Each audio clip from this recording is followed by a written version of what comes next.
Dans cette vidéo, nous allons vous montrer comment vous connecter à la plateforme de l'Université Ibn Zahra. Alors, vous avez certainement reçu vos logins et votre mot de passe, ainsi que l'adresse de la plateforme pédagogique qui est la suivante, fadm1.wiz.ac.ma.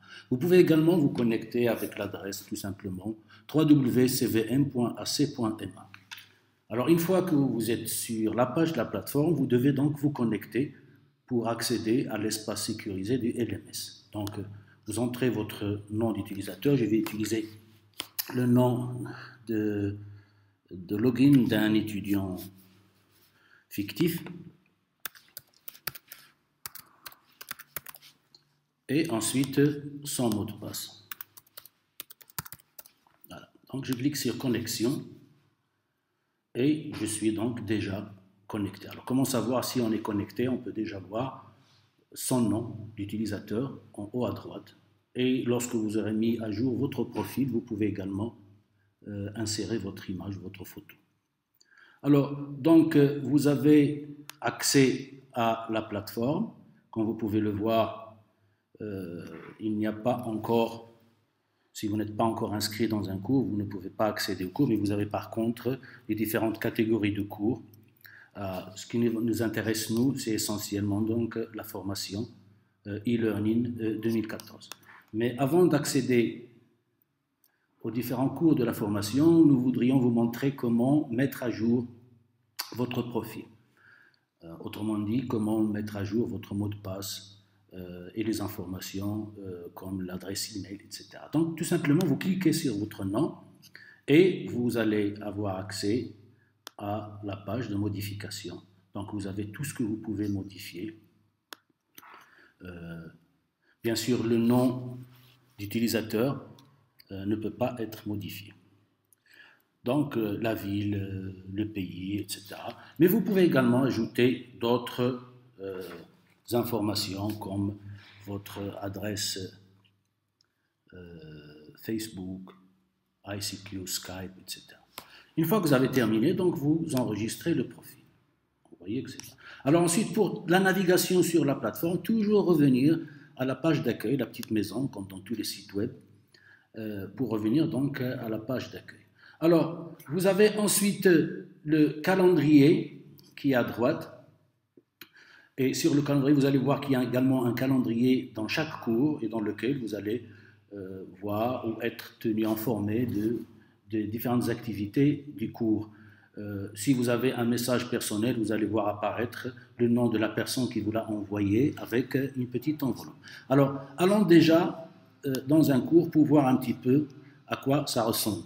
Alors, le premier cours dans lequel vous êtes automatiquement inscrit est le cours pédagogie et e-learning. Donc, vous voyez, lorsque vous accédez au cours, vous avez tous les éléments du cours. Au milieu, vous avez les différentes parties du cours, comme vous pouvez le voir, le plan, les unités. Vous avez des vidéos également pour approfondir certains aspects du cours qui est classé par unité. Et dans le cours, vous avez de la lecture, des activités, des devoirs.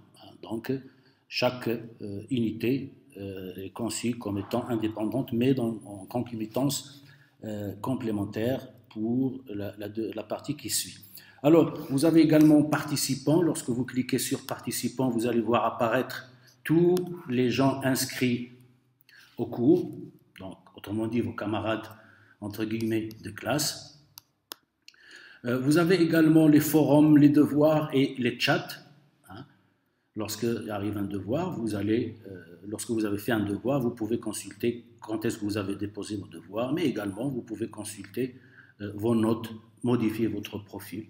Voyez donc le calendrier, il y a des événements globaux d'une couleur spécifique, des événements du cours, des événements du groupe si vous faites partie d'un groupe, et ensuite des événements pour l'utilisateur, c'est-à-dire que c'est vous-même qui créez ces événements. C'est-à-dire, par exemple, lorsque vous cliquez sur la date, vous avez accès à votre calendrier et vous pouvez ajouter, par exemple, un nouvel événement, vous cliquez et vous ajoutez, vous donnez un titre, vous mettez la date, l'heure, etc.